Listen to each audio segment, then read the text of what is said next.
नमस्ते दोस्तों, कैसे हैं आप। मैं Sujeet Kumar incredible IAS academy में आपका हार्दिक स्वागत करता हूं। आज का वीडियो जो है एक बहुत ही अलग टाइप का वीडियो होने वाला है। इसमें हम लोग बीपीएससी प्रीलिम्स में जितने भी आज तक क्वेश्चन पूछे गए हैं उन सारे क्वेश्चनों की चर्चा करेंगे। इसमें आज का जो विषय रहेगा वो भारतीय इतिहास से प्राचीन भारत का सिर्फ रहेगा। पूरे संपूर्ण प्राचीन भारत में जहां से भी क्वेश्चन पूछे गए हैं सारे क्वेश्चन के जवाब दिए जाएंगे और अच्छे तरीके से समझा के आपके दिमाग में फिट कर दिया जाएगा। क्योंकि यहां से कम 40 से 50% क्वेश्चन जो होता है वो कहीं ना कहीं रिपीटेड होता है। अगर अच्छे तरीके से सुन लिए, समझ लिए तो मान के चलिए कि आपका 40 से 50% क्वेश्चन सॉल्व हो जाएगा। इससे पहले दोस्तों, अगर आप किसी संस्था में एडमिशन करवाना चाह रहे हैं तो आपके पास में एक बेस्ट ऑप्शन है sure success civil services classes, जहां पे बीपीएससी के बदलते पैटर्न के अनुसार से तैयारी करवाई जाती है। यहां पे प्रीलिम्स हो या मेंस हो, दोनों में ग्रुप डिस्कशन होता है, डेली क्लास होता है, पर डे टेस्ट होता है, वीकली टेस्ट होता है और सबसे बड़ी बात, सबसे कम फीस में आपके पैसों से ज्यादा आपके सपनों की परवाह करता है। अगर किन्हीं को इस संस्था में एडमिशन लेना है तो आप कमेंट बॉक्स में जाके अपना कमेंट कीजिए, मैं वहां आपको जवाब दे दूंगा कि इस संस्था के अंदर जाने का क्या प्रोसेस है।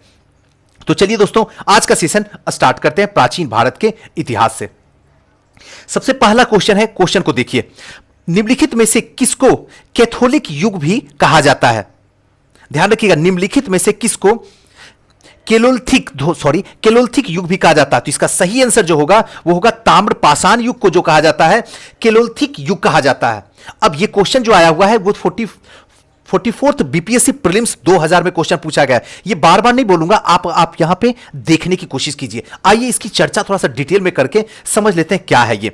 ताम्र पाषाण युग के केलोलिथिक युग भी कहा जाता है। जिन संस्कृतियों में तांबे के औजार के साथ साथ पत्थर के बने हुए कारणों का प्रचलन मिलता था उन्हें ही प्रायः जो है ताम्र पाषाणिक संस्कृति कहा जाता। मतलब क्या है, जहां पे तांबा के औजार के साथ साथ जो है वो किसके होते थे, पत्थरों का होता था, और वो चीज आपको मिलेगा ताम्र पाषाण युग में। तो इसका सही आंसर होगा ताम्र पाषाण। पूरा पाषाण में नहीं मिलेगा, नव पाषाण में नहीं मिलेगा, लौह युग में नहीं मिलेगा। अगर मिलेगा तो आपको ताम्र पाषाण युग में। तो सही आंसर ताम्र पाषाण युग। क्यों? क्योंकि यहां पे जो है तांबे के औजार के साथ साथ पत्थर के भी बने होते हैं। इसी को हम कहते हैं केलोलिथिक युग।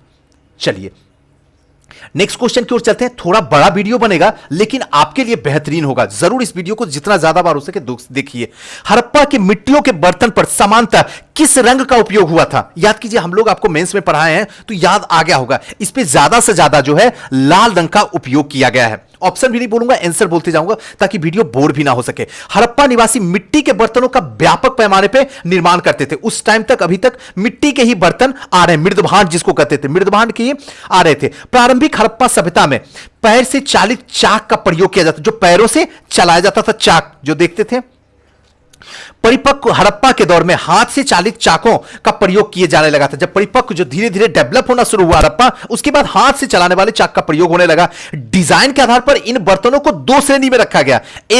एक तो बिना डिजाइन वाले बर्तन होते थे और दूसरा जो होते थे वो चित्रित मृदभांड होते थे, जिसमें चित्र, जो मिट्टी के बर्तन होते उसमें चित्र उकेरे हुए होते थे। मृदभांडों के बनाने वाली मिट्टी में रेत का भी मिश्रण किया जाता था, जिसमें रेत का मिश्रण होता, बालू वाला जो होता रेत, जिनको पकाने पर हल्के भूरे रंग का जो है इसमें ग्रहण कर रंग ऑलरेडी आ जाता था।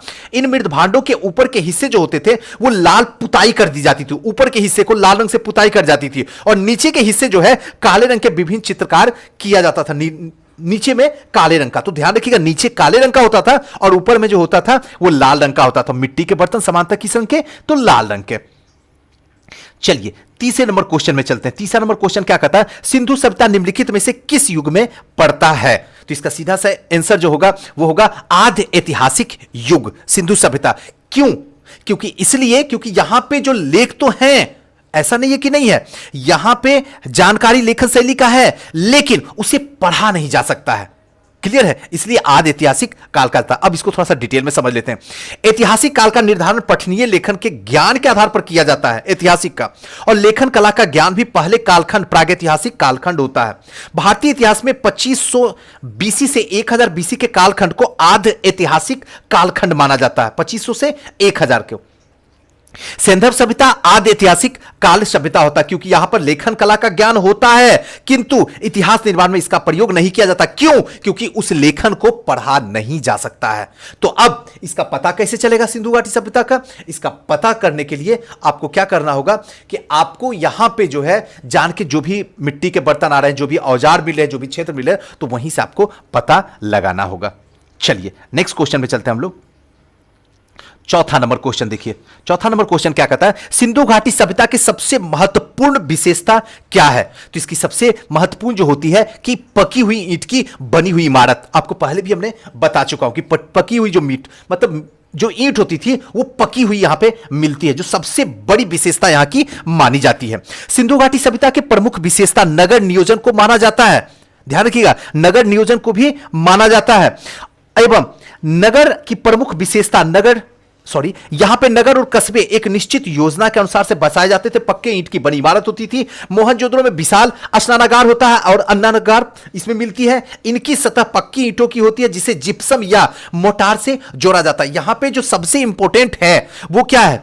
अगर देखा जाए तो नगर नियोजन सबसे बेहतरीन है। इस तरीके से नगर नियोजन की इसमें किया जाता है कि आगे चल के आपको वैदिक युग में इसका ह्रास दिखेगा। लेकिन सिंधु घाटी सभ्यता में यह चीज देखने के लिए बेहतरीन मिलता है। लेकिन यहां पे ऑप्शन जो है सबसे विशेषता जो है इसमें पक्की हुई ईंट का मिलता है। चलिए नेक्स्ट क्वेश्चन की ओर चलते हैं। एकदम बस सुनिए, आपके अंदर खुद चला जाएगा, कोई जरूरत नहीं है इधर उधर दिमाग लगाने की। निम्नलिखित में से कौन सा एक हड़प्पा का बंदरगाह है? तो इसका सीधा सा आंसर होगा लोथल। पढ़े भी हैं। तो अब हड़प्पा नगर, ये लोथल जो है गुजरात के अहमदाबाद जिले के भोगवा नदी के किनारे स्थित है। हमने मेंस में आपको बताया था कि भोगवा नदी गुजरात के भोगवा नदी के किनारे, और हमने यह भी आपको बताया था कि हड़प्पा में जितने भी नगर मिले हैं उनमें से सबसे ज्यादा हिंदुस्तान में कौन से क्षेत्र में मिले हैं? तो आपको मैंने बताया था कि गुजरात वाले क्षेत्र में सबसे ज्यादा हड़प्पा के अवशेष मिले हैं। अब यहां सर्वाधिक महत्वपूर्ण उपलब्धि जो है हड़प्पाकालीन बंदरगाह है जो कि लोथल में स्थित है। क्लियर हो गया? नेक्स्ट क्वेश्चन की ओर चलते हैं। नेक्स्ट क्वेश्चन क्या कहता है? निम्नलिखित में से किस हड़प्पाकालीन स्थल से हल्का, ध्यान रखिएगा, हल्का टेराकोटा प्राप्त हुआ है? तो इसका सही आंसर जो होगा, हल कहां पे प्राप्त हुआ है? तो याद कीजिएगा, बनावली। जहां बनता है वही तो हल होगा ना। तो इसलिए एक ट्रिक के थ्रू आपको बताया था कि बनावली जो है वो हरियाणा के फतेहाबाद जिले में स्थित बनावली है जहां पे हल का टेराकोटा प्राप्त हुआ है। बनावली कहां पे है? तो यह भी ध्यान रखना कि हरियाणा में, और यहां से हल का साक्ष्य प्राप्त हुए हैं। नेक्स्ट है, निम्नलिखित में से कौन हड़प्पा और मोहनजोदड़ो के उत्खनन से संबंधित नहीं थे? हड़प्पा और मोहनजोदड़ो के उत्खनन से संबंधित नहीं है। तो इसका सही आंसर जो होगा वो होगा डी, यानी कि वीए स्मिथ। आर डी बनर्जी हैं, एम दीक्षित हैं, एम वत्स हैं, लेकिन इसमें नहीं थे वीए स्मिथ। बस इतना थोड़ा सा ध्यान रखना है। अब देखिए इसको थोड़ा सा डिटेल से समझ लेते हैं। वर्ष 1921 में दयाराम साहनी ने हड़प्पा सर्वेक्षण किया था। यह तो क्लियर हो रहा था। ध्यान रखिएगा, हड़प्पा का जो है अगर खोज कहा जाए किसने किया तो दयाराम साहनी 1921 में। यह बार बार क्वेश्चन पूछा जाता है, ध्यान रखिएगा, आप दिमाग में याद कर लीजिए। वर्ष 1926 में माधव स्वरूप वत्स हड़प्पा के सर्वेक्षण से संबंधित रहे हैं। मोहनजोदड़ो की खोज में सर्वप्रथम 1922 में राखालदास बनर्जी ने की थी। ध्यान रखिएगा, मोहनजोदड़ो को, हड़प्पा और मोहनजोदड़ो दोनों अलग अलग है, याद रखिएगा इस बात का। इसके पुरातात्विक महत्व की ओर से ध्यान आकर्षित किया गया और इसके अतिरिक्त कुछ अन्य विद्वान जैसे के एन दीक्षित, आर्नेस्ट मेके, आर एल एस्टीन, ए घोष, जेपी जोशी आदि ने भी इस सभ्यता की खोज में महत्वपूर्ण योगदान दिया है। अतः स्पष्ट है कि वीए स्मिथ जो है हड़प्पा सभ्यता की खोज से संबंधित नहीं रहे, बल्कि ये जो है वो भारतविद और कला इतिहासकार के रूप में प्रसिद्ध है। चलिए नेक्स्ट आते हैं। बोगज कोई का महत्व इसलिए है कि, इसका ऑप्शन देखिए, इसका सही आंसर होगा ऑप्शन नंबर ए। वहां जो अभिलेख प्राप्त हुए हैं उनमें वैदिक देवी और देवताओं का वर्णन मिलता है, जो कि बोगज कोई का महत्व है। अब बोगज कोई जो है यानी कि एशिया माइनर है। 14वीं शताब्दी ईसा पूर्व के कुछ अभिलेख मिले हैं। 14वीं शताब्दी ईसा पूर्व के कुछ अभिलेख मिले हैं। इनमें ऐसे राजाओं का उल्लेख आया जिनके नाम आर्यों जैसे थे। जो भी राजा थे इनका नाम जो है आर्यों से मिलता जुलता जैसा था, जो संधियों और साक्ष्य तथा रक्षा के लिए इंद्र, मित्र, वरुण, नासत्य देवताओं का आह्वान करते थे। इससे ज्ञात होता है कि वैदिक आर्य जो है ईरान से होकर भारत आई थी। हमने पहले भी बता दूंगा, वैदिक आर्य जो है वो ईरान से होकर ही भारत आए थे। नेक्स्ट क्वेश्चन की ओर चलते हैं। महात्मा बुद्ध का महापरिनिर्वाण कहां हुआ? इसका सही आंसर जो होगा वो कुशीनगर में हुआ है। क्लियर है?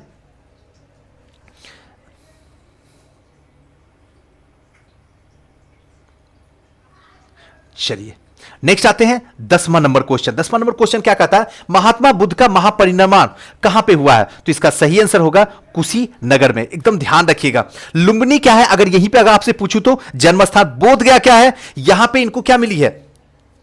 बोधगया में इनको ज्ञान की प्राप्ति हुई है। कुशीनगर में महापरिनिर्वाण हुआ है और कपिल वस्तु में इन्होंने ज्ञान दिया था।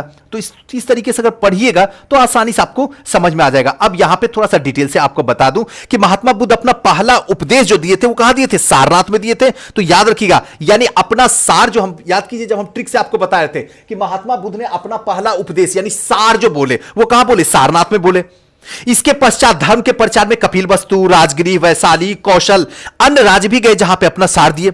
सबसे अधिक बौद्ध धर्म का प्रचार जो हुआ था वो कहां पे हुआ था? कौशल राज्य में हुआ था।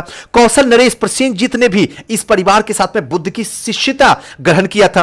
अपना प्रचार करते हुए वो मल्लों की राजधानी पावा पहुंचे थे। याद रखिएगा, मल्लों की राजधानी कहां थी? पावा थे, वहां पहुंचे थे और उन्होंने चुंद नामक लुहार के आम्र वाटिका में ठहरे थे। ध्यान रखिएगा, जहां पे बुद्ध ने सुकर मध्य खाना, एक कोई खाना था जो कि खाए और उन्हें जो है रक्तसार हो गया और भयानक पीड़ा उत्पन्न हुई और इस वेदना के बाद में कुशीनारा, ध्यान रखिएगा कुशीनारा यानी कि मल्ल गणराज की राजधानी जो थी कुशीनारा, वहां पहुंचे और 483 ईस्वी पूर्व में 80 वर्ष की अवस्था में इन्होंने शरीर को त्याग दिया। बौद्ध ग्रंथ में इसे महापरिनिर्वाण कहा जाता है। चलिए 11 नंबर क्वेश्चन पे चलते हैं। महात्मा बुद्ध ने अपना पहला धर्मचक्र परिवर्तन किस स्थान पे दिया था? याद कीजिए, हमने आपको बता दिया था अभी जस्ट ऊपर भी बताया, सारनाथ में दिया। सबसे पहला उपदेश जो दिया है वो कहां पे दिया? धर्मचक्र सार दिए हैं, सारनाथ में दिए हैं। अब तो याद हो गया। 6 वर्षों की साधना के बाद 35 वर्ष की अवस्था में वैशाखी पूर्णिमा की रात्रि में पीपल वृक्ष के नीचे गौतम बुद्ध को ज्ञान की प्राप्ति हुई है। अब अगर यहीं पे आपको बोलूं कि महावीर को ज्ञान की प्राप्ति कौन से पेड़ के नीचे हुई, तो याद रखिएगा, थोड़ा सा कनेक्ट कर लीजिए ताकि आप कभी जिंदगी में भूलिए नहीं। यहां पे पीपल और वहां पे साल का अलग पेड़ होता है, वहां पे ज्ञान की प्राप्ति हुई है।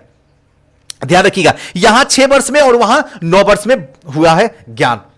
यहां 6 वर्ष में महात्मा बुद्ध को और वहां पे जो है आपको महावीर का 9 वर्ष में हुआ। थोड़ा सा इसे कनेक्ट कर लीजिए जिससे भूल नहीं पाइएगा। अब ज्ञान प्राप्ति के पश्चात गौतम बुद्ध ने अपना मत का प्रचार प्रारंभ किया और अरुबेला में से सबसे पहले जो है ऋषि पतन यानी वर्तमान में सारनाथ आए थे। अरुबेला जो कि सबसे पहले ऋषि पतन था, सारनाथ में थे और उन्होंने 5 ब्राह्मण सन्यासियों को पहला उपदेश दिया और इस प्रथम उपदेश में जो था वो धर्मचक्र परिवर्तन कहा जाता है। और इस उपदेश को दुख के कारण, उसकी समाधान और उससे संबंधित 4 आर्य सत्य भी कहा गया है। अब आते हैं नेक्स्ट 12 नंबर क्वेश्चन। प्रसिद्ध 10 राजाओं का युद्ध किस नदी के तट पर लड़ा गया था? तो इसका सही आंसर जो होगा वो होगा परुष्णी नदी के जो तट के नीचे है वो प्रसिद्ध 10 राजाओं का युद्ध लड़ा गया था। 10 राग युद्ध यानी 10 राजाओं का युद्ध पुरुषनी नदी वर्तमान में जो है ये रावी के तट पे लड़ा गया था, जिसमें भारतों के राज सुदास ने उन विरोधी जातियों को हराया जिन्होंने पुरुषनी नदी पर शिव पक्षा उत्तर पश्चिमी के सहयोगी जातियों से आ मिली थी और भारत जन के लोगों ने अब यह निश्चय रूप से अपनी प्रधानता आर्य जनों के बीच में स्थापित कर चुके थे। तो ध्यान रखिएगा, पुरुषनी नदी और पुरुषनी नदी वर्तमान में कहां है? तो रावी नदी को कहा जाता है। बस इतना सा याद रखना है। चलिए आते हैं 13 नंबर क्वेश्चन में। ऋग्वेद का कौन सा मंडल पूर्णतः सोम को समर्पित है? तो सोम को समर्पित जो है मंडल वो है ऑप्शन नंबर सी, नोमा मंडल। ऋग्वेद में कुल जो है 10 मंडल है। 10 में नवम मंडल जो है सभी 114 मंत्र जो है वो सोम को समर्पित है। नेक्स्ट है ऋग्वेद की संहिता का नौवां मंडल पूर्णतः किसको संबंधित है? अभी जस्ट ऊपर बताया नौवां मंडल किसको संबंधित समर्पित है? तो इसका सही आंसर जो होगा 14 का वो होगा ऑप्शन नंबर डी यानी सोम और इस पे नाम यज्ञ देवता को। अभी जस्ट ऊपर भी बताया। नेक्स्ट जो है गायत्री मंत्र किस पुस्तक में मिलता है? तो इसका सही आंसर जो होगा ऋग्वेद ही होगा, ये तो जानते ही हैं। और बार बार ये क्वेश्चन पूछा जाता है कि गायत्री मंत्र ऋग्वेद में उल्लेखित है और इसके रचनाकार जो है कौन है? विश्वामित्र हैं और यह सूर्य की देवता को समर्पित, सूर्य देवता को यह समर्पित है। और गायत्री मंत्र का मतलब ओम भूर्भुवः स्वः भर्गो देवस्य धीमहि धियो युनः प्रचोदयात्। ये गायत्री मंत्र है जो कि किसमें है? तो ध्यान रखिएगा ऋग्वेद में है और यह पूर्णतः सूर्य को समर्पित है और यह मंत्र ऋग्वेद के तृतीय मंडल में, यह भी याद रखना है कि ऋग्वेद के तृतीय मंडल में सोम को यह समर्पित है। नेक्स्ट है, बोध गया में बोधि वृक्ष अपने वंश के इस पीढ़ी का है, किस पीढ़ी का है? तो इसका सही आंसर जो है, इसमें जो भी ऑप्शन है कहीं ना कहीं कंफ्यूजन है, इसके डिटेल को समझ लेते हैं। महाबोधि मंदिर स्थित वर्तमान में जो बोधि वृक्ष वह नहीं है जिसके नीचे बैठकर महात्मा बुद्ध ने ज्ञान प्राप्ति किया। अगर आज भी आप बोध गया जाते हैं और वो वृक्ष देखते हैं और उस वृक्ष को देखने के बाद आपको लग जाता है कि इसी वृक्ष के नीचे भगवान बुद्ध को ज्ञान की प्राप्ति हुई है, तो आप गलत हैं, वो वृक्ष नहीं है। क्योंकि हेंगसांग के अनुसार से उस मूल वृक्ष की 7वीं शताब्दी में सम्राट शशांक ने नष्ट कर दिया था। ध्यान रखिएगा, 7वीं शताब्दी में सम्राट शशांक ने नष्ट कर दिया था और इसके बाद में इस स्थान पर 2 और वृक्ष रोपित हुए हैं जो कि नष्ट हुए। वर्तमान वृक्ष जो है जिसे हम समय देखते हैं, यह चौथी पीढ़ी का वृक्ष है जिसे अलेक्जेंडर कनिंघम ने लगवाया है। अब देखिए यहां 2-3 क्वेश्चन बनता है और यह वृक्ष जो है पूरी तरीके से संरक्षित है, केवल इसमें गिरी हुई पत्तियों को ही छूने एवं उठाने का अधिकार है। अन्य जो है तथ्य इसके अनुसार, मतलब क्या, इस वृक्ष को आप छू नहीं सकते हैं, बस इसकी जो पत्तियां गिरते हैं उसी को। अब देखिए कि महात्मा बुद्ध को जो ज्ञान प्राप्ति हुई थी वो वृक्ष वहां पे वो अब नहीं है, वो समाप्त हो चुका है। कौन, किसने समाप्त किया था? तो सम्राट शशांक ने इसको समाप्त करवाया था। उसके बाद जो अभी वृक्ष लगा हुआ है वो अलेक्जेंडर कनिंघम ने लगवाया है। अब क्लियर हो गया एकदम, अब किसी को भी समझा सकते हैं। चलिए नेक्स्ट क्वेश्चन की ओर हम लोग चलते हैं लौट के। 17 नंबर क्वेश्चन। अब देखिए थोड़ा सा और डिटेल देख लेते हैं। 2 बार सम्राट अशोक, 1 बार पुष्यमित्र शुंग, 1 बार पूर्ण वर्मा के अंत में कनिंघम के द्वारा लगाया गया था और अतः छठी पीढ़ी का वृक्ष यह है। अभी जो लगा हुआ है वो कहीं ना कहीं छठी वृक्ष है और विवाद होने के कारण बिहार लोक सेवा आयोग इस प्रश्न को हटा दिया था। विवाद की वजह से इस प्रश्न को हटा दिया गया है। नेक्स्ट आते हैं, विश्व का सबसे ऊंचा कहा जाने वाला विश्व शांति स्तूप बिहार में कहां पे है? तो यह राजगीर में है। बिहार में राजगीर की पहाड़ी जिसकी ऊंचाई जो है 400 मीटर की ऊंचाई। अगर आप बिहार आते हैं और अगर राजगीर नहीं जाते हैं तो कहीं ना कहीं जो है आपको यह कमी पता चलता है कि आपको पता नहीं है कि बिहार में क्या है। यहां जरूर जाना चाहिए, एक शांति मिलती है, एक यहां पे जाने के बाद आपको फील होगा कि वाकई में अगर है दुनिया में कहीं भगवान, कहीं आपको नेचर से एक दोस्ताना अंदाज निभाना है, नेचर क्या है, तो सच में यहीं पे आपको आना होगा, मजा आएगा, बहुत कुछ सीखने का मौका दिया जाएगा। विश्व का सबसे ऊंचा कहा जाने वाला है विश्व शांति स्तूप वैशाली स्थित शांति स्तूप की ऊंचाई 38 मीटर है और चौड़ाई 36 मीटर है और गुंबद का व्यास 20 मीटर। बस ये जानने का है। नेक्स्ट आते हैं, नालंदा विश्वविद्यालय के संस्थापक कौन है? तो इसका तो सही आंसर जानते ही कुमार गुप्त है।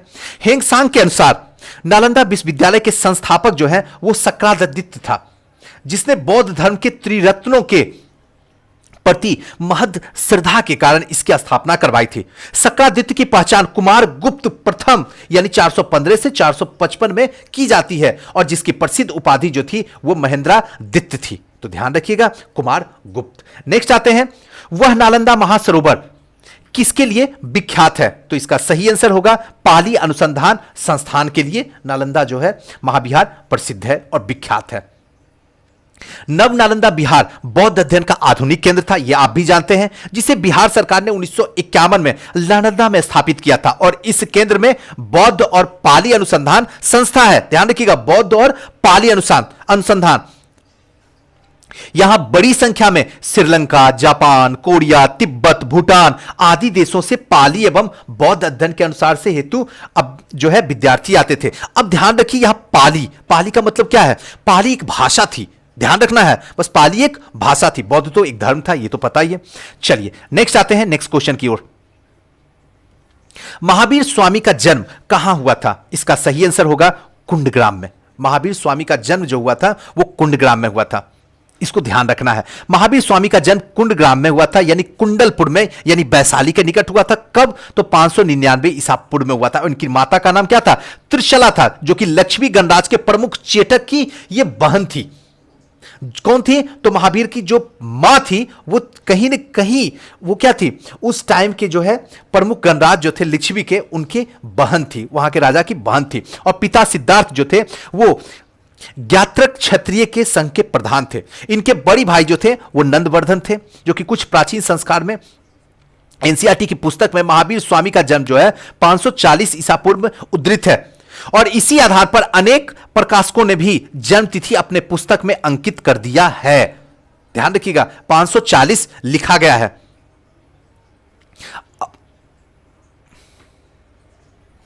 अपने पुस्तकों में अंकित कर दिया है। इसी भ्रम की स्थिति में उत्पन्न हुई है। महावीर स्वामी का सही जन्म तिथि जो है 599 ईसा पूर्व उचित है। 599 इनका जन्म जो है एकदम सही है, लेकिन एनसीईआरटी जो है 540 इसको उद्धृत किया है और यही वजह है कि 540 सारी बुक कर दिया एनसीईआरटी की वजह से। महात्मा बुद्ध का जन्म 563 ईसा पूर्व है। एनसीईआरटी के नवीनतम संस्करण में अब महावीर का जो स्वामी का जन्म है वो 599 रखा गया। जो नवीनतम नया जो जन्म हुआ, नया जो बुक हुआ उसमें आप देखिएगा। पाटलिपुत्र के संस्थापक थे, तो इसका सही आंसर जो होगा उज्जैनी है। पाटलिपुत्र के संस्थापक जो है वो जो है अजात शत्रु के उत्तराधिकारी जो थे कौन थे? उज्जैनी थे, जो कि गंगा और सोन के संगम पर, ध्यान रखिएगा पटना गंगा और सोन के संगम पर बसाया गया है। वहां पे किला बनाकर की थी जिसे मगध साम्राज्य की राजधानी राजगिरी से पाटलिपुत्र स्थानांतरित कर दिया गया था। मगध की जो राजधानी थी राजगिरी पहले थी, उसको हस्तांतरित करके कहां कर दिया गया? पाटलिपुत्रा कर दिया गया।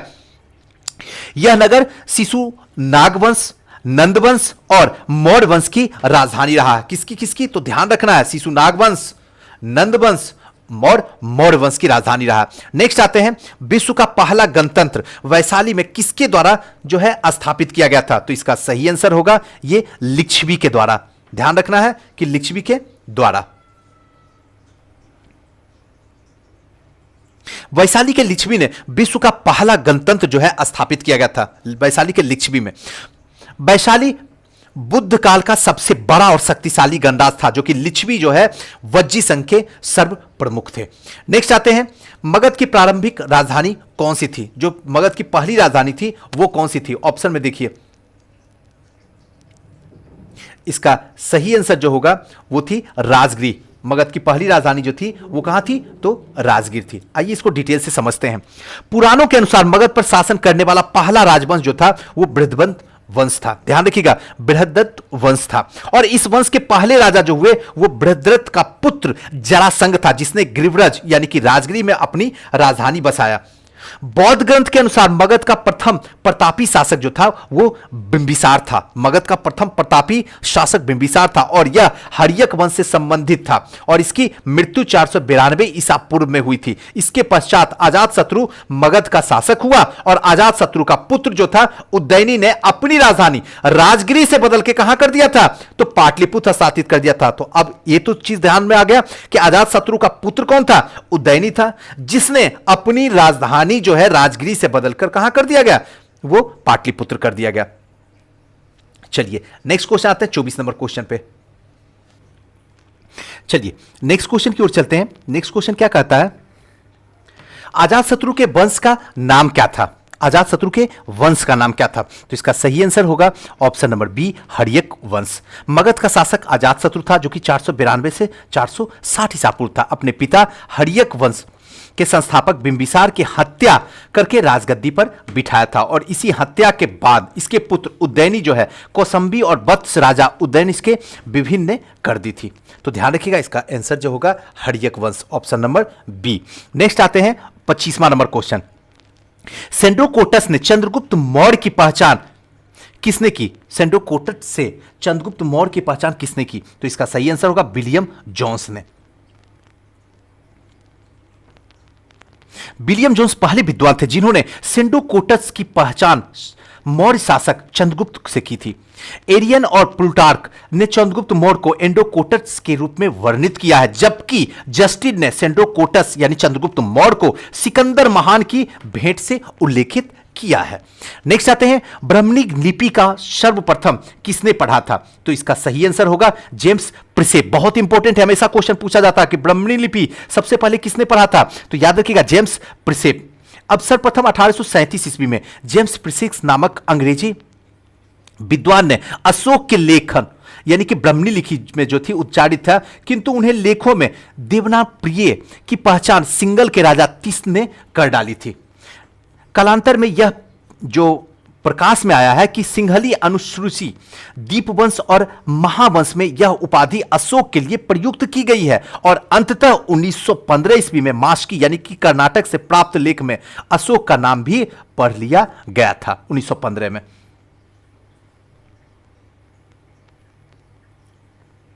चलिए नेक्स्ट क्वेश्चन की ओर चलते हैं। मेगास्थनीज की पुस्तक का नाम क्या है? तो इसका सही आंसर जो होगा वो होगा option number D, indica. Chandragupta Maurya Sikandar के समकालीन शासक था। सिकंदर के समकालीन विदेशी लेखन और नियाक्रस, अनेक्सियस, अरिस्तोबुलस और मेगास्थनीज थे, जिनके विवरण चंद्रगुप्त मौर्य के विषय में सूचनाएं देते हैं। विदेशी लेखों में मेगास्थनीज का नाम सर्वाधिक महत्वपूर्ण है, मेगास्थनीज का, जिसकी पुस्तक इंडिका जो है वो मौर्य इतिहास की प्रमुख स्रोत मानी जाती है। जो मौर्य इतिहास आप पढ़ते हैं, जो मौर्य इतिहास से आपको जानकारी मिलती है, इसका जो रूट्स है वो क्या है? इंडिका है। यानी कि मेगास्थनीज की लिखी हुई पुस्तक इंडिका ही है। उसी से पता चलता है कि मौर्य साम्राज्य का इतिहास क्या था, राजनीति क्या था, भौगोलिक क्या था, समाज क्या था, अर्थव्यवस्था क्या था, यह सब इंडिका से ही पता चलता है। इंडिका के लेखक कौन था? तो ये तो सही है, मेगास्थनीज। नेक्स्ट आते हैं 29 नंबर। मेगास्थनीज दूत था, किसका दूत था? तो सेल्यूकस का था। अभी ऊपर में ही पढ़े हैं। मेगास्थनीज सेल्यूकस निकेटर के द्वारा चंद्रगुप्त मौर्य के राज में भेजा गया था और यूनानी राजदूत था। इसने पूर्व यह अराकोशिया के छत्र राज दरबार में सेल्यूकस का राजदूत रह चुका था और मेगास्थनीज ने काफी समय तक मौर्य दरबार में निवास भी किया है। भारत में उसने कुछ देखा सुना, उसे इंडिका में ही अपना ग्रंथ में लिपिबद्ध किया। जो भी भारत में उसने देखा, सुना, समझा, उसको सबको इंडिका में ही लिखा। चलिए नेक्स्ट आते हैं। अंतिम मौर्य सम्राट था। अंतिम मौर्य सम्राट कौन था? तो बृहद्रथ था। ये तो क्लियर ही है, अंतिम मौर्य सम्राट बृहद्रथ था। एकदम ध्यान रखिएगा। बृहद्रथ की हत्या करके उसका सेनापति पुष्यमित्र शुंग ने, जो कि शुंग वंश की स्थापना कर देता है। तो ये थोड़ा सा क्वेश्चन है, इंपॉर्टेंट, ध्यान रखना है।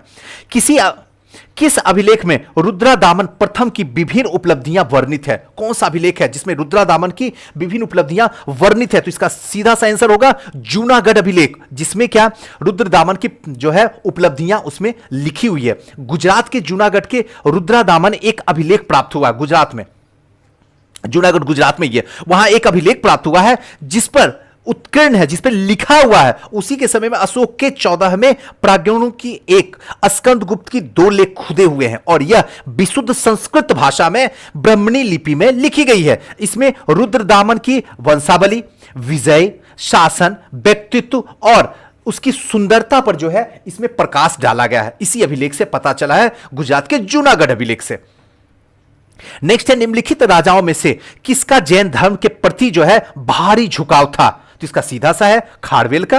खारवेल का जो है राजाओं का जैन धर्म के प्रति जो है काफी जो है झुकाव है।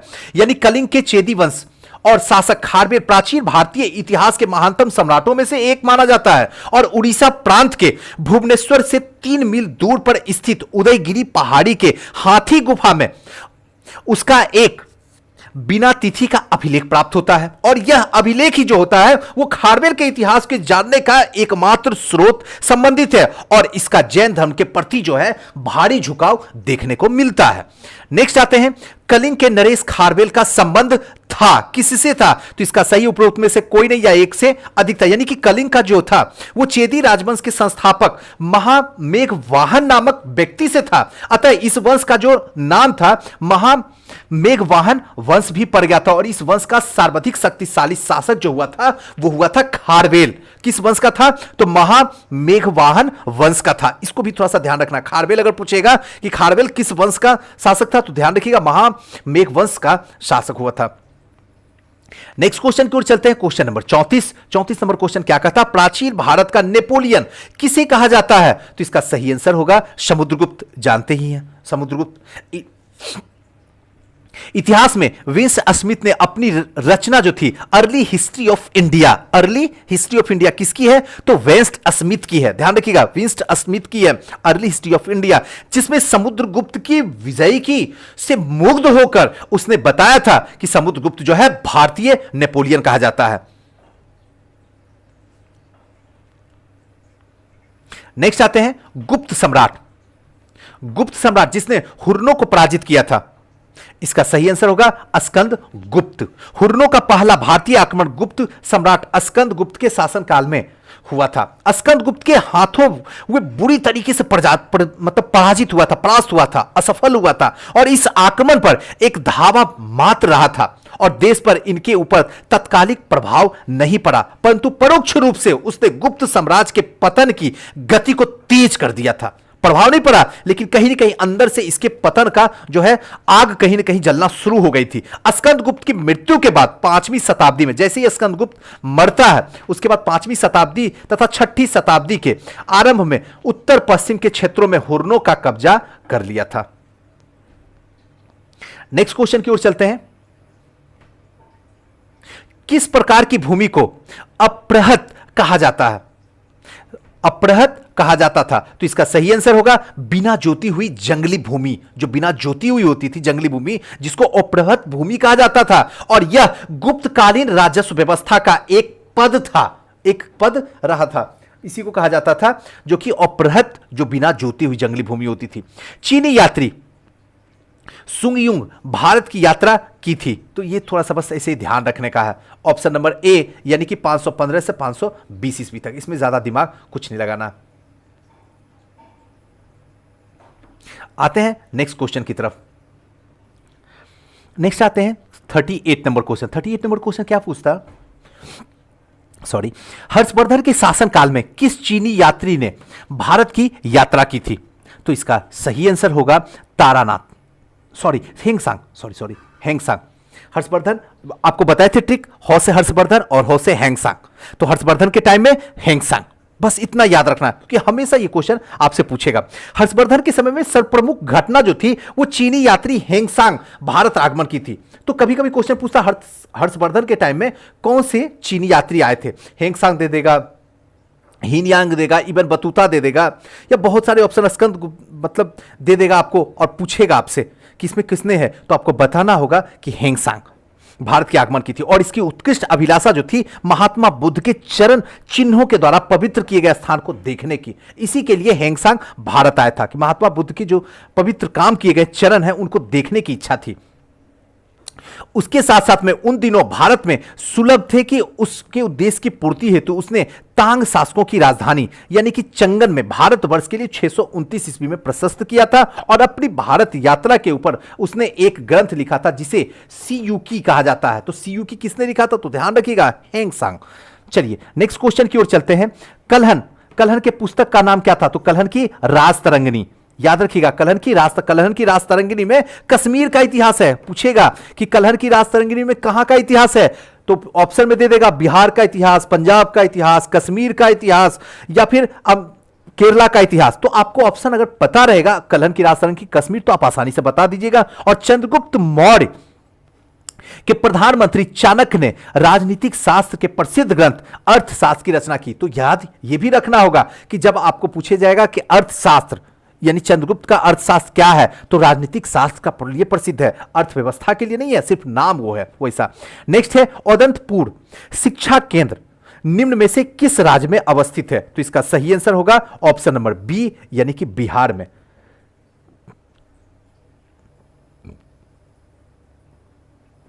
उदंतपुर, जिसे उदनापुर भी कहा जाता है, उदंतपुर को ही उदनापुर भी कहा जाता है, जो कि प्राचीन काल में एक प्रमुख शिक्षा का केंद्र माना जाता था उदंतपुर।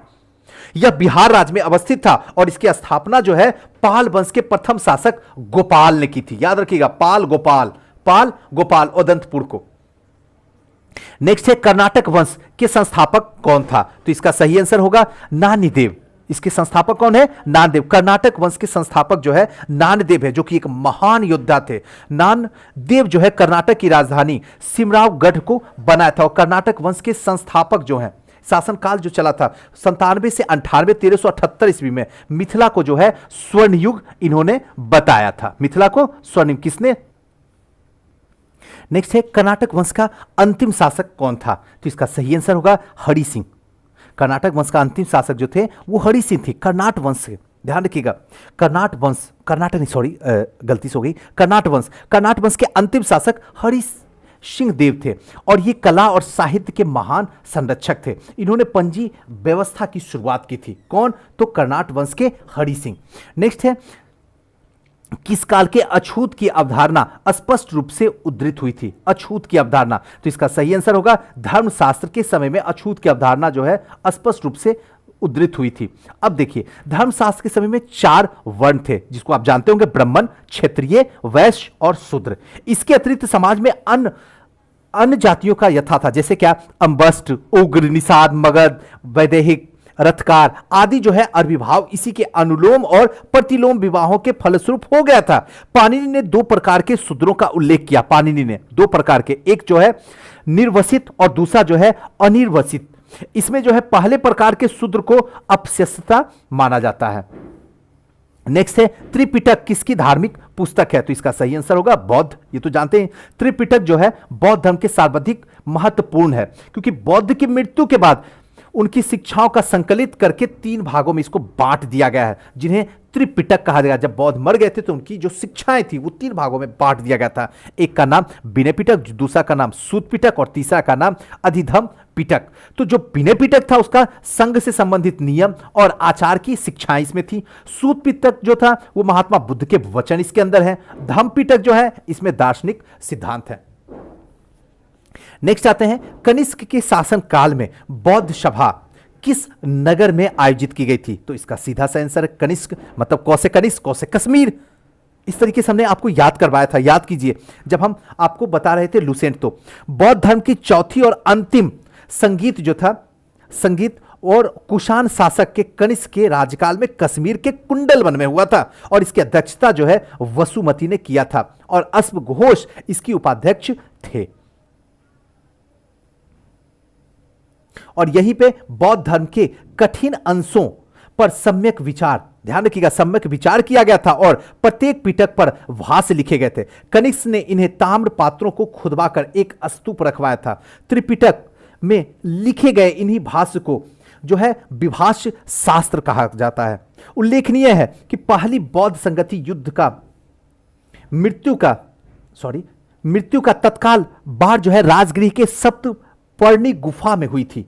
ध्यान रखिएगा, जो पहली बौद्ध संगति हुई थी उसकी मृत्यु का तत्काल बाद, बौद्ध के मृत्यु के तत्काल के बाद राजगिरी के सप्तपर्णी गुफा में हुई थी, और इसी समय मगध का शासक जो था वो अजात शत्रु था। इसकी अध्यक्षता महाकस्प ने की थी। द्वितीय बौद्ध संगीत जो है कालाशोक के शासनकाल में हुआ था, और बुद्ध की मृत्यु जो है लगभग 100 वर्ष पश्चात वैशाली में हुई थी, और इसके अध्यक्ष जो है आचार्य साबक मीर यानी कि सर्व कामनी थे। नेक्स्ट क्वेश्चन की ओर चलते हैं। 46 नंबर क्वेश्चन क्या कहता है? बुद्ध के जीवन की 4 महत्वपूर्ण घटनाओं और उनसे संबंधित 4 स्थानों के नीचे उल्लेख हैं। यह 2 स्तंभों में, स्तंभ 1 स्तंभ 2 में अंकित है, और इसका सुमेल आपको करना है। तो इसका सही आंसर होगा ऑप्शन नंबर सी। आप लोग सुमेल कर लीजिए, बड़ा आसान है।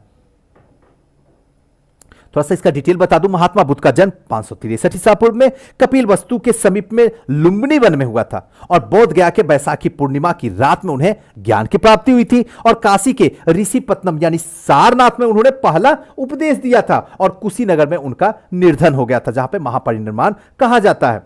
नेक्स्ट आते हैं, बोध गया में महाबोधि मंदिर बनाया गया है। ध्यान रखिएगा, बोध गया में महाबोधि मंदिर बनाया गया, किसने? तो इसका आंसर होगा महात्मा बुद्ध के ज्ञान से प्राप्त हुआ था।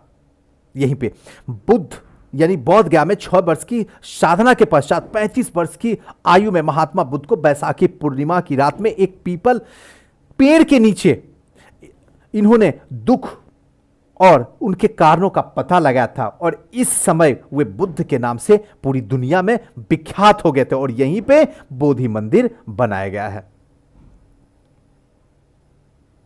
नेक्स्ट है, किस शासक के द्वारा सर्वप्रथम पाटलिपुत्र की राजधानी के रूप में चयन किया गया था? तो इसका सही आंसर होगा उज्जैनी। अभी ही ऊपर आपको बताऊं कि हर्यक वंश के शासक उज्जैनी या कहें तो उदयभद्र, दोनों इक्वल है। अगर उदयनी आएगा तब भी आप समझिएगा उदयनी ही है, और उदयभद्र भी होगा तब भी समझिएगा उदयनी ही है। शासनकाल की प्रमुख घटना जो है गंगा और सोन नदी के संगम पर पाटलिपुत्र नगर स्थापित है, और इसने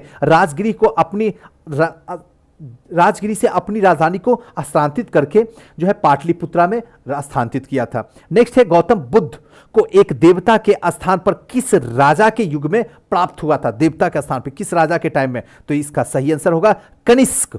कनिष्क के टाइम में गौतम बुद्ध को एक देवता का स्थान प्राप्त हुआ था। कनिष्क के शासनकाल में संपन्न जो हुआ था चौथी बौद्ध संगति, हीनयान और महायान नामक दो स्पष्ट और स्वतंत्र संप्रदायों में यहीं पे विभक्त हो जाता है। महायान शाखाओं में बुद्ध को देवता माना जाता है और उनकी पूजा की जाने लगी, और इसी के समय में अनेक बोधिसत्व की भी पूजा प्रारंभ हुई थी।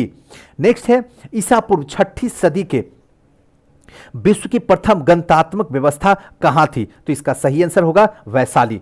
ईसा पूर्व 6ठी सदी में विश्व की प्रथम गणतात्मक व्यवस्था वैशाली में थी, पहली। परंतु वज्जी के अतिरिक्त वैशाली के लिच्छवी, मिथिला के विदेह, कुंडग्राम के ज्ञातक विशेष रूप से उल्लेखनीय है, और संभवतः इन 4 राज्य उग्र, भोग और इच्छाचुक तथा कौरव यहां पे उस टाइम में थे। नेक्स्ट क्वेश्चन आते हैं, अब महाजनपद में आते हैं। 16 महाजनपदों की सूची उपलब्ध है, तो इसका सही आंसर होगा ऑप्शन नंबर बी, यानी कि अगंतु निकाय में। बौद्ध धर्म अगंतु निकाय के 16 महाजनपदों की सूची में उपलब्ध है, और इसी ग्रंथ के अनुसार जो है बुद्ध के उदय के कुछ पूर्व समस्त उत्तरी भाग जैसे 16 बड़ा राज्यों में विभाजित था, जिसे 16 महाजनपद कहा गया था, जिसमें इसमें बिहार में जो है आपका अंग आ जाता है, आपका मगध आ जाता है, और इसी के अंदर जो है आपका एक और आएगा, इसमें कौशल नहीं, इसमें एक सेकेंड,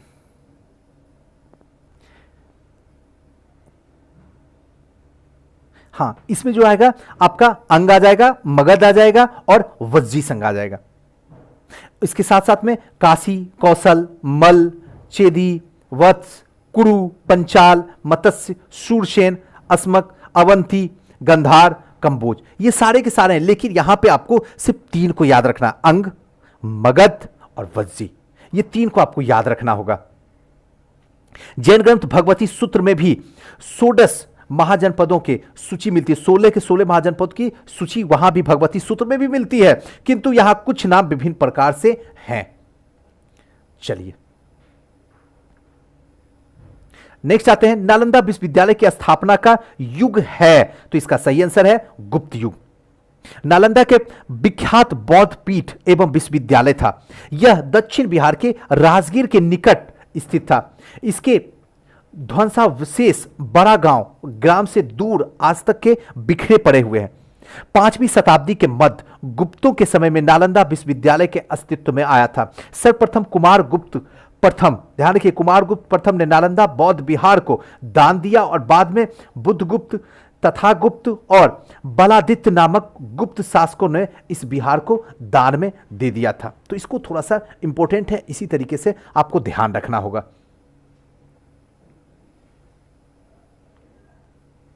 नेक्स्ट है, नालंदा विश्वविद्यालय किस लिए विश्व प्रसिद्ध था? तो इसका सही आंसर होगा बौद्ध धर्म और दर्शन के लिए।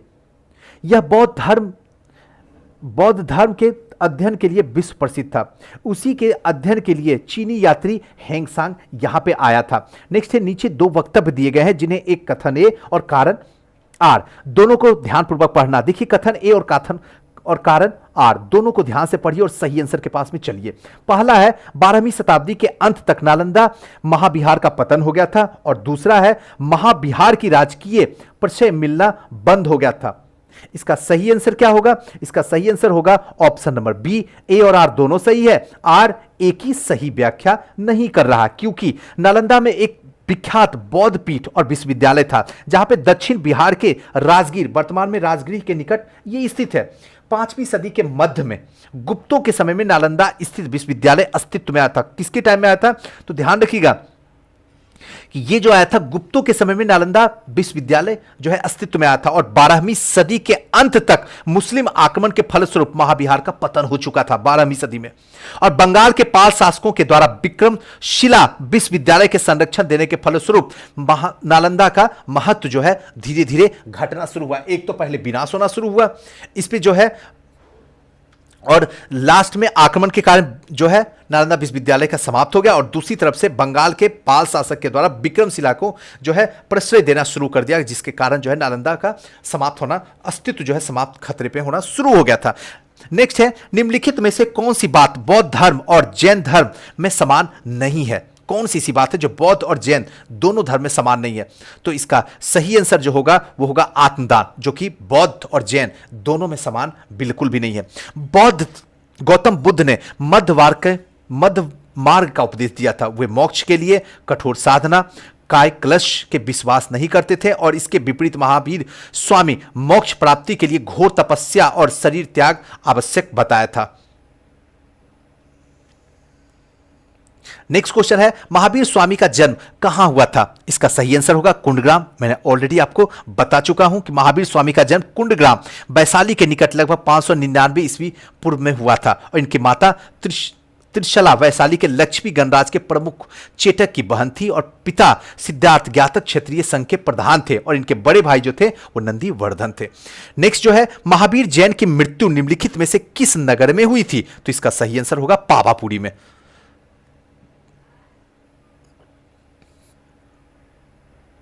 महावीर की जो मृत्यु हुई थी वो पावापुरी में हुई थी। जन्म 599 ईस्वी में वैशाली के निकट कुंडग्राम में हुआ था। कुंडग्राम में जन्म लिए थे। इनके पिता जो थे ज्ञातक क्षत्रियों के संघ के प्रधान थे। ये वज्जी संघ के प्रमुख सदस्य थे, और 527 ईस्वी पूर्व में लगभग 72 वर्ष की आयु में राजगिरी के समीप में पावापुरी नामक स्थान पर इन्होंने शरीर का त्याग दे दिया।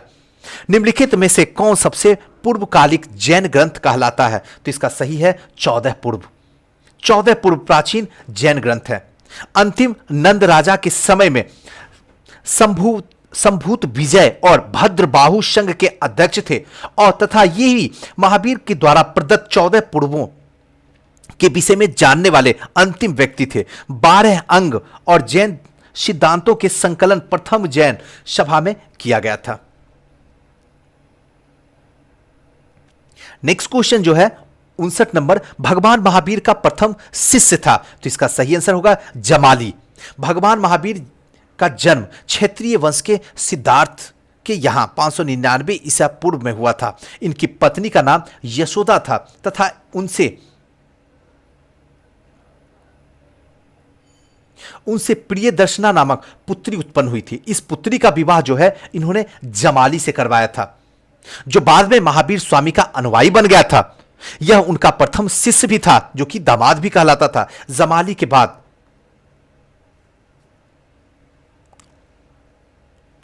ध्यान रखिएगा, महावीर स्वामी के अनुयायी भी बन गया था और इनका प्रथम शिष्य भी था। जमाली के बाद में महावीर का विरोध किया।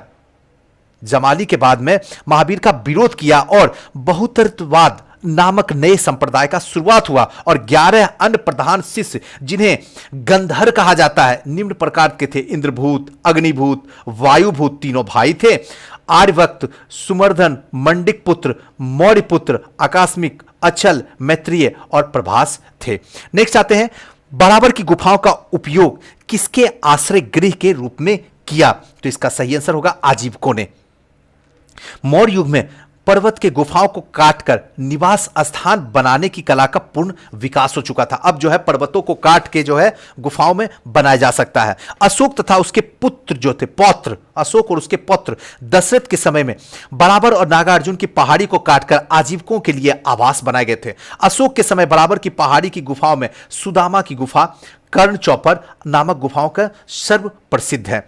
नेक्स्ट आते हैं, आजीवक संप्रदाय के संस्थापक थे? तो इसका सही आंसर होगा वो होगा मखली। ध्यान रखिएगा, मखली गौसाल आजीवक संप्रदाय के ये संस्थापक थे। मखली गौसाल प्रारंभ में महावीर के शिष्य थे, किंतु बाद में मतभेद के चलते इन्होंने महावीर से शिष्यता त्याग करके आजीवक नामक स्वतंत्र संप्रदाय की स्थापना कर दी, और यह संप्रदाय लगभग 1002 ईस्वी तक बना रहा। और इनका मत जो था वो क्या था? नियतिवाद कहा जाता है, और इसके अनुसार संसार के प्रत्येक वस्तु भाग्य के द्वारा पूर्व नियंत्रित एवं संचालित होती है। नेक्स्ट आते हैं, भगवती संप्रदाय के विकास में किसकी देन अत्यधिक थी? तो इसका सही आंसर होगा ऑप्शन नंबर डी, गुप्त की देन सबसे अधिक थी। भगवती अथवा वैष्णव धर्म के चरमोत्कर्ष गुप्त राजाओं के शासनकाल में हुआ था। गुप्त नरेश वैष्णव मतानुयायी थे। इन्होंने उसे अपना राजधर्म बनाया था। अधिकांश शासक जो थे वो परम भागवत थे की उपाधि धारण किए हुए थे, लेकिन विष्णु का वाहन जो था वो गरुड़ गुप्त का राज चिन्ह बना था। विष्णु का जो वाहन गरुड़ होता था वो गुप्त का राज चिन्ह बना था। ये क्वेश्चन बार बार पूछता, ध्यान रखना है आपको।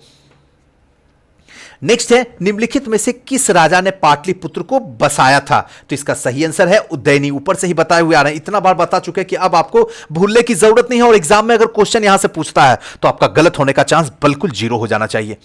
मगध नरेश उज्जैनी के शासन काल में सर्वप्रथम घटना गंगा और सोन नदी पर संगम पे स्थित है पाटलिपुत्र नगर की स्थापना करवाया था। इसने राजगिरी में अपनी स्थान को पर अपनी राजधानी हस्तांतरित करवा के पाटलिपुत्र करवाया था। नेक्स्ट है, प्रथम मगध साम्राज्य का उत्कर्ष किस शताब्दी में हुआ था?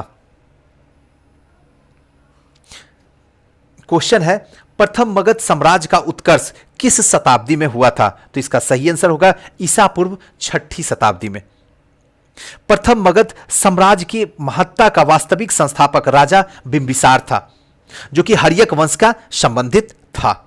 नेक्स्ट है, मगध की राजधानी कौन सी थी?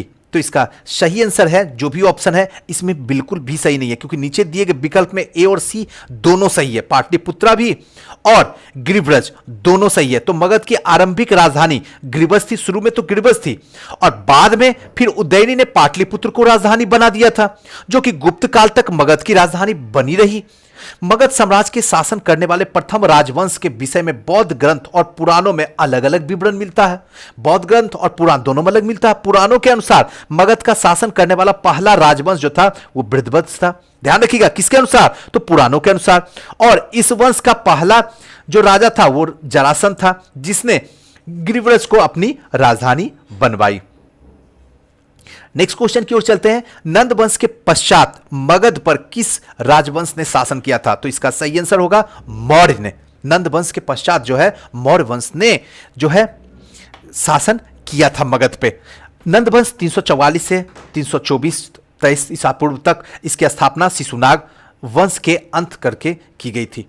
शिशुनाग वंश का अंत हुआ, नंद वंश की स्थापना की गई। नंद वंश में कुल 9 राजा हुए। उग्रसेन, जिसे पुराणों में महापद्म कहा जाता है, दूसरा पंडुक, पंडुगति, भूतपाल, राष्ट्रपाल और गोविष्णक, 10 सिद्धक, कैवर्त और घनानंद। नंद वंश की जनता बलपूर्वक धन वसूलने, छोटी छोटी वस्तुओं पर भारी कर लगाने के कारण जनता शासकों के विरुद्ध हो गए थे। चारों ओर घृणा और असंतोष का वातावरण व्याप्त हो गया था और इसी का लाभ उठाकर चंद्रगुप्त मौर्य चाणक्य ने घनानंद की हत्या करके नंद वंश का अंत करता है। और इसका सही आंसर होता है कि मौर्य वंश की यहां से स्थापना शुरू हो जाती है।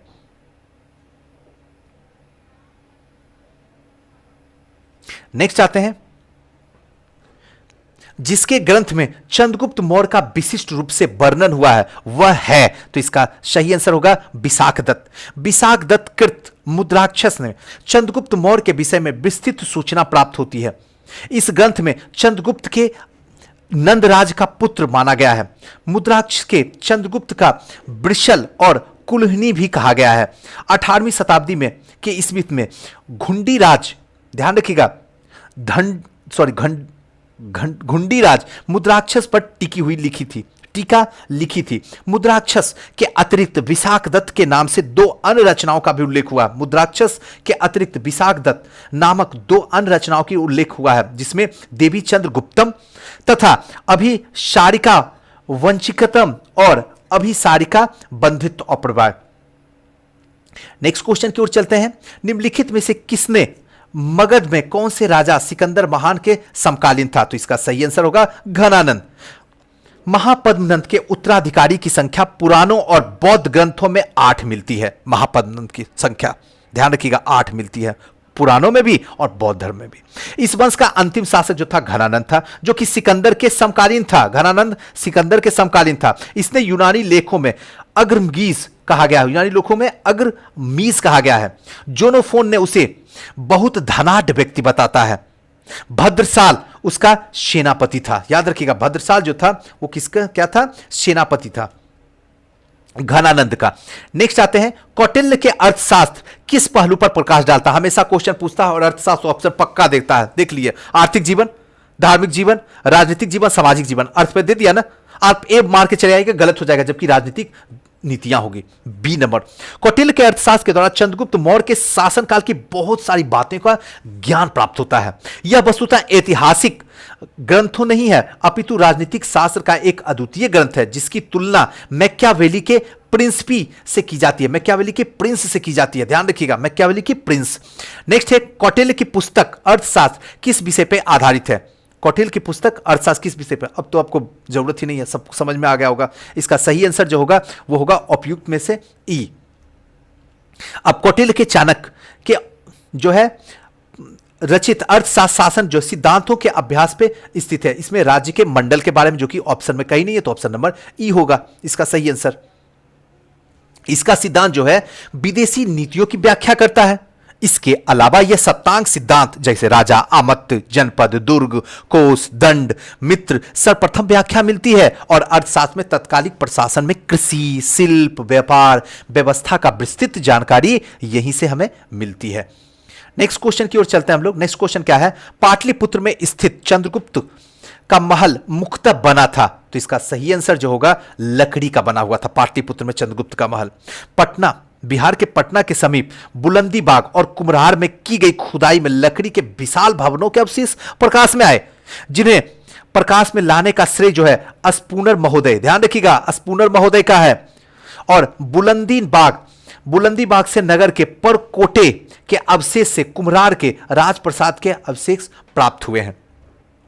नेक्स्ट है, निम्नलिखित में से किस मौर्य राजा ने दक्कन की विजय प्राप्त की थी? तो इसका सही आंसर होगा चंद्रगुप्त मौर्य ने, जो कि दक्कन में भी विजय प्राप्त की थी। मौर्य साम्राज्य के संस्थापक चंद्रगुप्त मौर्य ने दक्षिण भारत की विजय प्राप्त की थी, और इस संदर्भ में अशोक के अभिलेख जैन के तमिल शास्त्र से जानकारी प्राप्त होती है। दक्षिण भाग में अनेक स्थलों में अशोक के अभिलेख प्राप्त हुए हैं, किंतु अशोक ने एकमात्र कलिंग विजय की ही थी। अतः ऐसी स्थिति में दक्षिण में विजय प्राप्त का श्रेय हमें चंद्रगुप्त मौर्य की ही देना पड़ेगा, क्योंकि बिंदुसार के विजय के अत्यंत संदिग्ध है, पता ही नहीं चलता बिंदुसार का, तो इतिहास में उसे एक विजेता के रूप में स्मरण नहीं किया जाता है। जैन और तमिल साक्ष्य भी चंद्रगुप्त मौर्य के दक्षिण विजय की पुष्टि करता, जैन और तमिल का साक्ष्य दोनों चंद्रगुप्त के दक्षिण विजय की पुष्टि करता है, तो ध्यान रखना होगा। चलिए नेक्स्ट क्वेश्चन की ओर चलते हैं। नेक्स्ट क्वेश्चन क्या कहता है?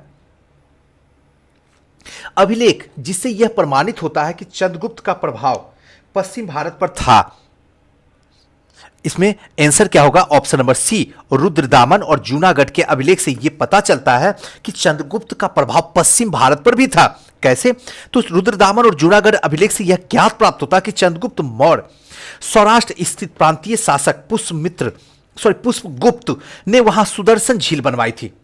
पुष्पगुप्त ने वहां पे सुदर्शन झील बनवाई थी, और बाद में अशोक ने यूनानी गवर्नर तुषास्प ने इस जलाशय के साथ बहुत सी नहरें बनवाई, और इस प्रांत के अनार्थ तथा सुराष्ट्र कहा गया, और इसे पश्चिम भारत पे चंद्रगुप्त का आधिपत्य का एक प्रमाण दिखाई पड़ता है।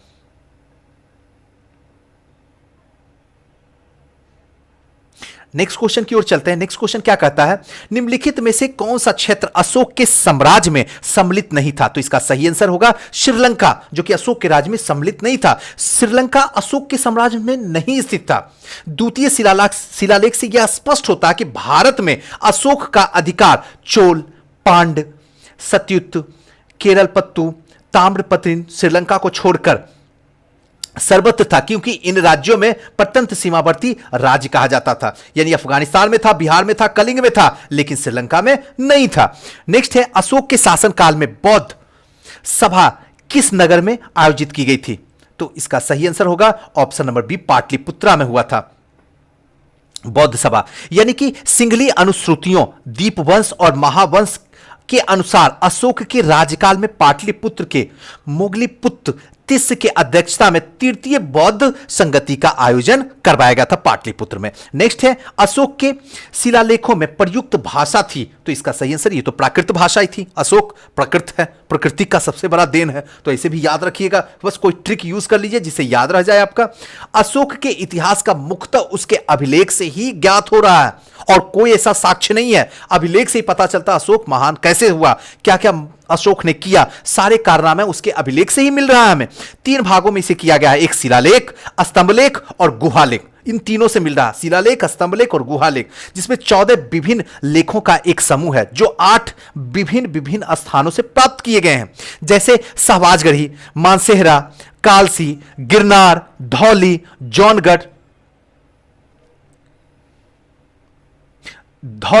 जौनगढ़, एरीगुडी, सोपारा। अशोक के अधिकांश अभिलेख जो है वो कौन से भाषा में है? प्राकृतिक भाषा एवं ब्राह्मणी लिपि में लिखी। प्राकृतिक भाषा और ब्राह्मणी लिपि। अभी जो आप लोग लिखते हैं लिपि, वो कौन सा लिखते हैं? अगर मैं आपसे पूछूं कमेंट करके तो क्या बताइएगा? तो जाहिर सी बात है, अभी जो हम लिखते हैं, आप देवनागरी लिपि लिखते हैं, और उस टाइम में ब्राह्मणी लिपि थी। केवल 2 अभिलेख, जो एक सहबाजगढ़ी का है और मानसेहरा है, जिसकी लिपि जो है ब्राह्मणी है। ब्राह्मणी ना होकर खरोष्टी हो गई है।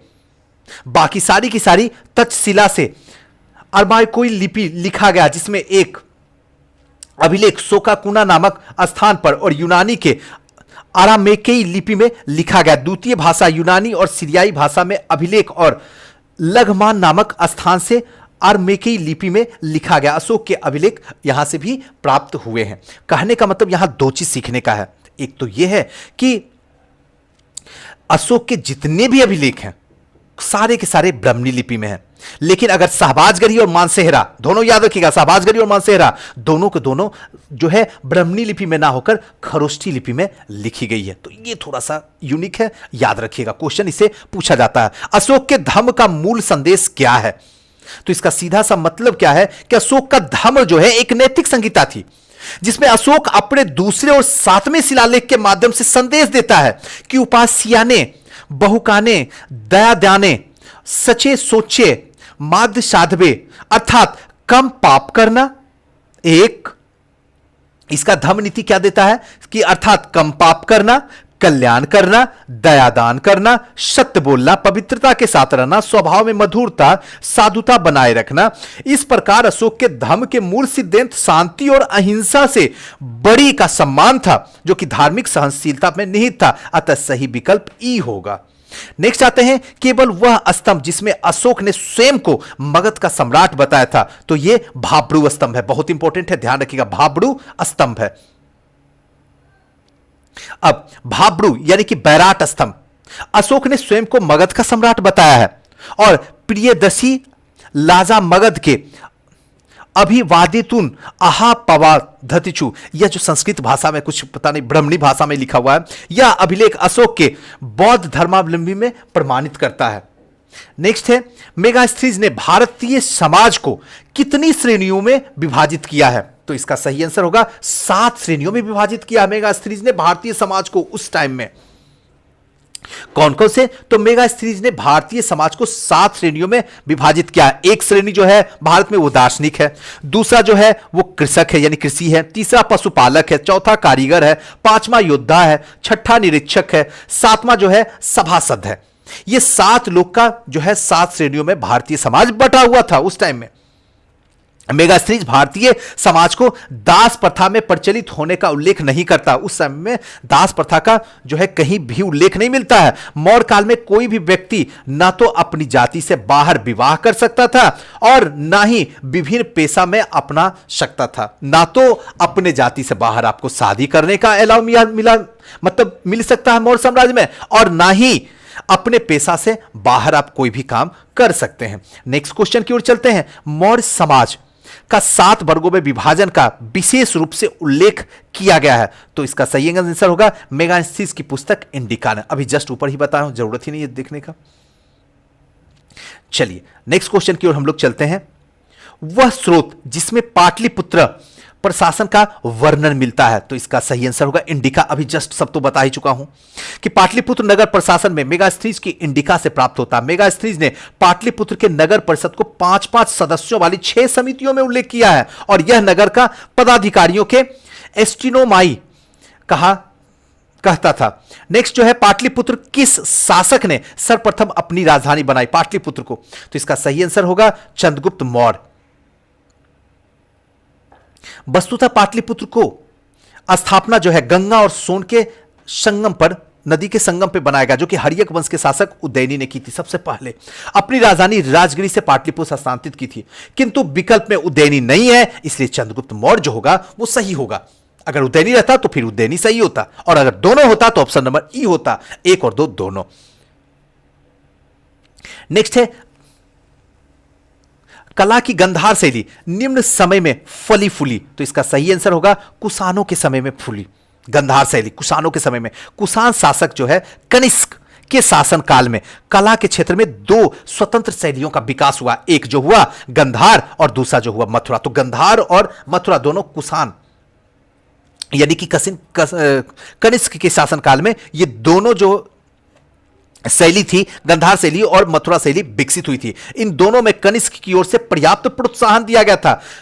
गंधार कला यूनानी कला से प्रभावित था, ध्यान रखिएगा, गंधार जो था वो यूनानी कला से प्रभावित था। सुंग वंश के बाद किस वंश ने भारत पर राज किया था? तो इसका सही आंसर होगा कन्नब वंश। सुंग के बाद कन्न, मतलब सुना, उसके बाद कौन सुना? तो कान सुना। याद करने का देखिए ट्रिक, देखिए कि कभी आपका भूलिएगा नहीं। सुना, सुंग सुना, कान सुना, उसके बाद क्या आएगा? क्या सुना? कान, यानी सुंग के बाद कान, कन्नब वंश।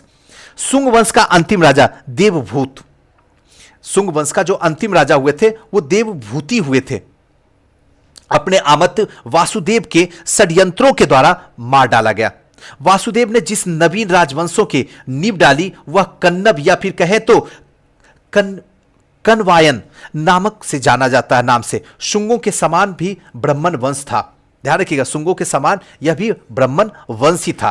कन्नब भी ब्राह्मण वंशी था। नेक्स्ट है राजा खारवेल का नाम जुड़ा हुआ है, तो इसका सही आंसर है हाथी गुफा लेखों के साथ में जुड़ा हुआ है। कलिंग के चेदी शासक खारवेल प्राचीन भारतीय इतिहास के महानतम सम्राटों में से एक हैं। उड़ीसा प्रांत के भुवनेश्वर से 3 मील दूरी पर स्थित उदयगिरी पहाड़ी के हाथी गुफा, इसका एक बिना तिथि अभिलेख प्राप्त हुआ है, जिसमें खारवेल के बचपन, शिक्षा, राजाभिषेक, राजा होने के बाद में 13 वर्षों तक शासनकाल की घटनाओं को क्रमबद्ध तरीके से विवरण हुआ है। और यह अभिलेख जो है खारवेल के इतिहास में जानने का एकमात्र स्रोत है।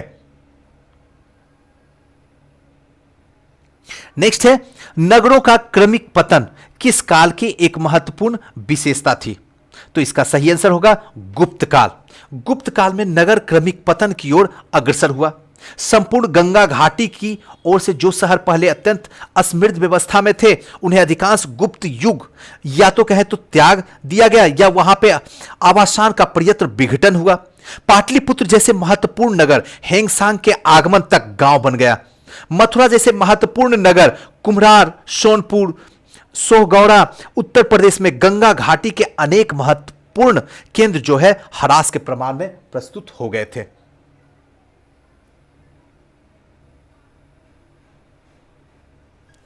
नेक्स्ट क्वेश्चन की ओर चलते हैं। 87 नंबर, किस शासक वंश ने मंदिरों एवं ब्राह्मणों को सबसे अधिक ग्राम जो है अनुदान में दिया था? तो इसका सही आंसर होगा गुप्त वंश। एकदम याद रखिएगा, गुप्त वंश के शासक ने मंदिरों और ब्राह्मणों को सबसे अधिक ग्राम जो है अनुदान में दिया।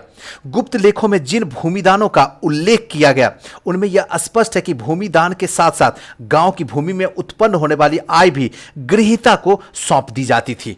आय भी जो होता उससे वो भी उसे दे दिया जाता था। गुप्त युग की भूमि राजस्व की दर क्या थी? तो इसका सही आंसर है उपज का 6ठा भाग। उस टाइम में जो भूमि थी उपज का 6ठा भाग देना पड़ता था। नेक्स्ट क्वेश्चन की ओर चलते हैं। चीनी यात्री हेंगसांग किस विश्वविद्यालय में अध्ययन किया था? तक्षशिला, दूसरा है विक्रमशिला, तीसरा है मगध और चौथा है नालंदा। तो इसका सही आंसर जो होगा ये तो जानते ही है, नालंदा। चीनी यात्री हेंगसांग हर्षवर्धन के शासनकाल में भारत आया था। 637 ईस्वी में हेंगसांग नालंदा विश्वविद्यालय में गया और इस समय वहां के कुलपति जो थे आचार्य शीलभद्र थे। लगभग 1.5 वर्ष तक नालंदा में निवास करने के बाद योग शास्त्र का अध्ययन किया और इसके बाद वह बंगाल, उड़ीसा, धानकट होता हुआ जो है कोच्चि पहुंचा और अपने यात्रा के दूसरे दौर में हेंगसांग पुनः नालंदा आया और व्याख्यान दिए। नेक्स्ट है, हेंगसांग भारत में यात्रा करते समय सूती कपड़ों के उत्पादन के लिए प्रसिद्ध नगर था। तो इसका सही आंसर जो होगा वो होगा ऑप्शन नंबर ए, यानी कि वाराणसी को। यानी चीनी यात्री हेंगसांग हर्षवर्धन के शासन में भारत आया था। कौन? तो हेंगसांग। और वाराणसी के औद्योगिक नगरी थी, वाराणसी जो थी एक औद्योगिक नगरी थी। अर्थशास्त्र से ज्ञात होता है कि इसी सूती वस्त्र उत्कृष्टता के लिए प्रसिद्ध था। हेंगसांग वाराणसी के अधिक समृद्ध और व्यापारिक प्रगति की पुष्टि भी की है, और यह लिखता है कि वाराणसी के बाजारों में बिकने वाली वस्तुएं काफी सजाकर रखी जाती थी। कवि बान निम्नलिखित निवासी थे, तो इसका सही आंसर होगा पाटलिपुत्र के निवासी थे कवि बान। यानी बाणभट्ट जो है हर्षवर्धन के दरबारी कवि थे। बाणभट्ट हर्षवर्धन के दरबारी कवि थे और ये पाटलिपुत्र क्षेत्र के निवासी थे। हर्षचरित, कादंबरी और चंडी शतक इनकी प्रमुख रचना। कौन कौन? तो याद रखिएगा, पर कई बार क्वेश्चन पूछता है। हर्षचरित, कादंबरी ये सब बाणभट्ट की है। चंडी का शतक ये सब बाणभट्ट की रचनाएं हैं। नेक्स्ट है चीनी यात्री इतिसांग बिहार का भ्रमण किया था लगभग, तो इसका सही आंसर उपयुक्त में से कोई नहीं। डेट थोड़ा सा अगर नहीं भी हो तो ऐसे क्वेश्चन इसीलिए दिए जाते हैं ताकि आप थोड़ा सा कंफ्यूजन में डाला जाए। ऐसे क्वेश्चन पे कोई मतलब नहीं बनता, यहां पे डरने की कोई जरूरत नहीं है। कुछ क्वेश्चन होता है जिसको छोड़ा जाता, उनमें ये क्वेश्चन है। चीनी यात्री इतिसांग 671 से 72 ईस्वी में जब वह युवक था, अपने 37 बौद्ध सहयोगियों के साथ में बौद्ध धर्म के अवशेषों को देखने की इच्छा से उसने पाश्चात्य विश्व का भ्रमण करने का निश्चय किया। बाद में साथियों ने उसका साथ छोड़ दिया तथा वह अकेले कैंटन नगर में जहाज में बैठकर भारत चल पड़ा। वह दक्षिण के समुद्री मार्ग से होकर भारत आया और 675 से 685 तक नालंदा विश्वविद्यालय का अध्ययन किया और 693 से 94 लगभग सुमात्रा होता हुआ वह फिर से चीन लौट गया। नेक्स्ट है प्रसिद्ध चीनी यात्री फाहियान किसके शासनकाल में भारत आया था? तो इसका सही आंसर होगा चंद्रगुप्त द्वितीय। चंद्रगुप्त द्वितीय विक्रमादित्य के शासनकाल में चीनी यात्री फाहियान 399 से 412 ईस्वी तक भारत के विभिन्न स्थानों में जो है भ्रमण किया था। ध्यान रखिएगा, फाहियान है, एक है हेंगसांग, वो अलग है, वो हर्षवर्धन के टाइम में आया था, और यह फाहियान, हेंगसांग और फाहियान दोनों अलग है। यह आया था चंद्रगुप्त द्वितीय के टाइम में। नालंदा विश्वविद्यालय के विनाश के कारण क्या थे? तो इसका सही आंसर होगा मुसलमान। नालंदा विश्वविद्यालय को जो विनाश करने वाला था वो बख्तियार खिलजी था के अधीन तुर्क मुस्लिम आक्रमणकारी के द्वारा नष्ट हो गया था। तुर्क मुसलमान जो थे उनके आक्रमण से नष्ट किया गया था, और यह भारत में बौद्ध मत के पतन के लिए अत्यंत प्रहार के रूप में देखा जाता है। नेक्स्ट है खजुराहो मंदिर स्थापत्य के निर्माण में सहयोगी थे, तो इसका सही आंसर होगा चंदेल। खजुराहो के मंदिर चंदेल राजाओं ने लगभग 950 से 1050 ईस्वी के बीच में बनाए थे, जहां मंदिरों में कंदरिया महोत्सव, ध्यान रखिएगा, कंदरिया महादेव का मंदिर सर्वोत्तम है। यहां पे मंदिरों में जो भी है उसमें सबसे ज्यादा कंदरिया महादेव का मंदिर। विक्रमशिला शिक्षा केंद्र के संस्थापक का नाम है तो धर्मपाल, ये तो पहले भी बता चुका हूं आपको। विक्रमशिला विश्वविद्यालय बिहार के भागलपुर जिले में स्थित है और इसकी स्थापना जो है पाल वंश के धर्मपाल ने किया था। दीपंकर श्रीज्ञान अध्यात्म अतीश के नाम से प्रसिद्ध थे और यहां के सर्वाधिक प्रसिद्ध विद्वान थे और ये तिब्बत भी गए थे। निम्नलिखित राजवंशों में से किसका उल्लेख संगम साहित्य में नहीं हुआ है? इसका सही आंसर होगा कदम्ब। संगम साहित्य में केवल चोल, चेर, पांड राजाओं का उद्भव और विकास का विवरण प्राप्त होता है। इन राजाओं में विविध राजाओं के शासनकाल का स्पष्ट निर्धारण संभव ना होने पर इस साहित्य से कृष्णा नदी के दक्षिण सुदूर प्राद्वीपीय क्षेत्र तक राजनीतिक गतिविधियों का पर्याप्त प्रकाश पड़ता है।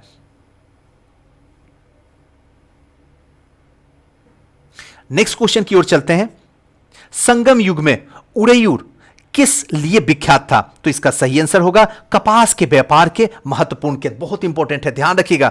तमिलनाडु के तिरुचिरापल्ली में अवस्थित कावेरी नदी के तट पर उड़ी संगम कालीन चेलों की राजधानी थी और यह कारी एवं वारनम नामों में प्रसिद्ध थी। संगम युग में उड़ई सूती वस्त्रों के लिए बहुत बड़ा केंद्र था। नेक्स्ट है मुद्राक्ष के लेखक निम्न में से कौन है? तो इसका सही आंसर होगा विशाख दत्त। नेक्स्ट है मुद्राक्ष की रचना विशाख दत्त ने की थी और इस ग्रंथ में मौर्य इतिहास के मुख्यतः चंद्रगुप्त मौर्य के जीवन पर प्रकाश पड़ता है मुद्राक्ष में, जिसमें चंद्रगुप्त मौर्य के ब्रिसल कुलहीन कहा गया है और धुंडी राज ने मुद्राक्ष पर टीका भी लिखी है। नेक्स्ट है पृथ्वीराज रासो के लेखक हैं, तो इसका सही आंसर होगा चंदर बाई। चौहान वंशी शासक पृथ्वीराज तृतीय राज पिथौरा के दरबारी कवि थे और चंद्रबाई पृथ्वीराज रासो के रचना भी हैं। स्वप्नावशवधता के लेखक यानी ऑथर हैं, तो इसका सही होगा भास, यानी कि महाकवि भास के नाम से 13 नाटक जो है उपलब्ध हुए। टोटल जो है 13 नाटक उपलब्ध हुए, जिन्हें 1909 में श्री टी गणपत शास्त्री ने त्रावणकोर राज्य से प्राप्त किया था। और इन नाटकों का नाम जो था वो प्रतिज्ञाधारण, दूसरा है स्वप्न वत्राद्र, उरुभंग, दूतवाक्य, पंचरात्र, बालचरित्र, दूत घटोत्कच, कर्णभार, मध्य वयोगम, प्रतिमा नाटक, अभिषेक नाटक और अविमारक और चारुदत्त। नेक्स्ट है कुमार संभव महाकाव्य किस कवि ने लिखा था? इसका सही आंसर होगा कालिदास। ये तो आप सबको जानते होंगे। कुमार संभव महाकवि की रचना यानी कि महाकवि कालिदास ने की थी। इसमें 17 सर्ग हैं, जिसमें प्राकृतिक चित्रण और कृतिकेन का जन्म कथा वर्णित इसमें है। नेक्स्ट आते हैं, उस स्रोत का नाम बतलाई जो प्राचीन भारत के व्यापारिक मार्गों पर मौन है। तो इसका सही आंसर होगा मिलिंदोपन्ह। ध्यान रखिएगा, बहुत इंपॉर्टेंट है। पाली भाषा में बौद्ध भिक्षुक नागसेन के द्वारा लिखित मिलिंदोपन्ह में नागसेन एवं हिंद यमन शासक मेंडार के बीच में वार्तालाप का वर्णन है। इसमें व्यापारिक मार्गों का वर्णन नहीं मिलता है। हर्षचरित नामक पुस्तक किसने लिखी? तो इसका सही आंसर होगा बाणभट्ट। हर्षचरित जो है ग्रंथ की रचना सुप्रसिद्ध लेखक बाणभट्ट ने की लिखी थी, और यह वर्धन के वंश इतिहास के प्रमुख स्रोत है। और यह आख्यायिक है जिसमें लेखक ने अपने समकालीन शासक उसके पूर्वजों के जीवन वृत्त की जो है प्रस्तुति किया है।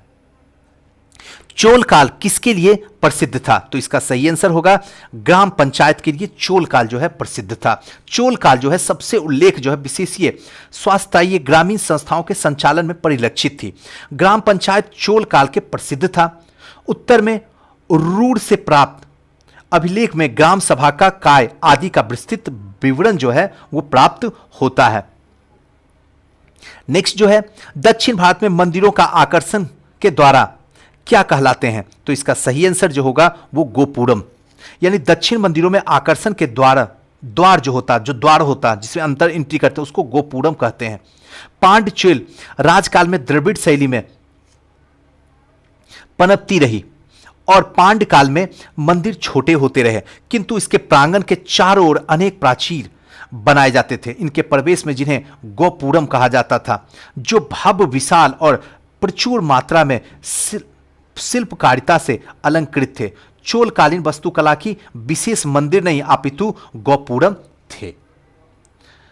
तो यही सारे क्वेश्चन थे जो अब तक में बीपीएससी प्रीलिम्स में जो है टोटल क्वेश्चन पूछे गए हैं प्राचीन भारत से। हमने उन सारे क्वेश्चन पे अब प्रकाश डाला, बेहतरीन तरीके से आपको बता दिया। अब इसको आप अपने मोबाइल में स्टोर कर लीजिए और जितना ज्यादा बार हो सके सुनिए, क्योंकि अगर यहां से सुनते हैं तो आपका 40 से 50% क्वेश्चन सॉल्व हो जाएगा। ये मैं फुल गारंटी लेता हूं इसकी। और साथ साथ में हमें जरूर बताइएगा ये वीडियो कैसा लगा आपको, और हो सके तो इस वीडियो को जितना ज्यादा हो सके शेयर कीजिए। इतना तो करना बनता है। Thank you.